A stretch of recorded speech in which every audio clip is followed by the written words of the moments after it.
Hello friends. आज हम कर रहे हैं मैनेजमेंट के प्रिंसिपल्स फयोल के, और उसका फोर्थ प्रिंसिपल आज करेंगे।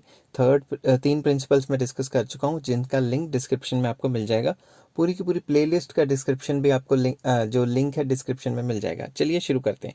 यूनिटी ऑफ कमांड कहता है कि जितने भी एम्प्लॉयज़ हैं या जितने भी सबॉर्डिनेट्स हैं, वो सिर्फ एक ही सुपीरियर से ऑर्डर लेंगे। अगर एक से ज़्यादा सुपीरियर्स हुए या एक से ज़्यादा उनका बॉस हुआ, तो एक बॉस कहेगा ये काम करो, दूसरा बॉस कहेगा ये काम करो, तो वो खज्जल हो जाएंगे और कंफ्यूज हो जाएंगे। समझ गए बात? तो चलिए शुरू करते हैं।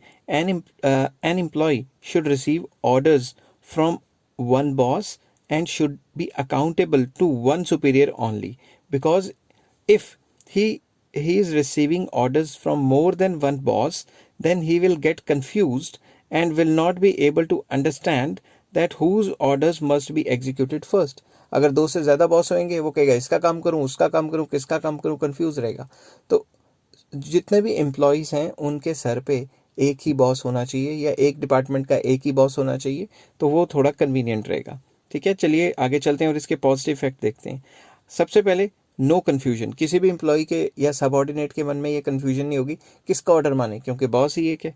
इसमें ईगो क्लैशेस भी नहीं होंगे। अगर दो बॉस हुए, एक बॉस कहेगा मेरा काम करो, दूसरा कहेगा मेरा काम करो, ऐसे तो एम्प्लॉय कंफ्यूज हो जाएगा कि किसका काम करें किसका ना काम करें।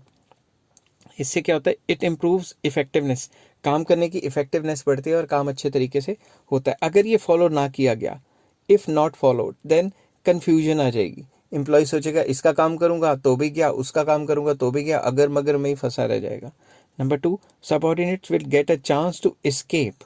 सबऑर्डिनेट्स जो है उनको चांस मिल जाएगा एस्केप करने का, ताकि वो अपनी रिस्पॉन्सिबिलिटी मतलब जो है रिस्पॉन्सिबिलिटी नहीं निभा पा रहे तो उनको बहाना मिल जाएगा।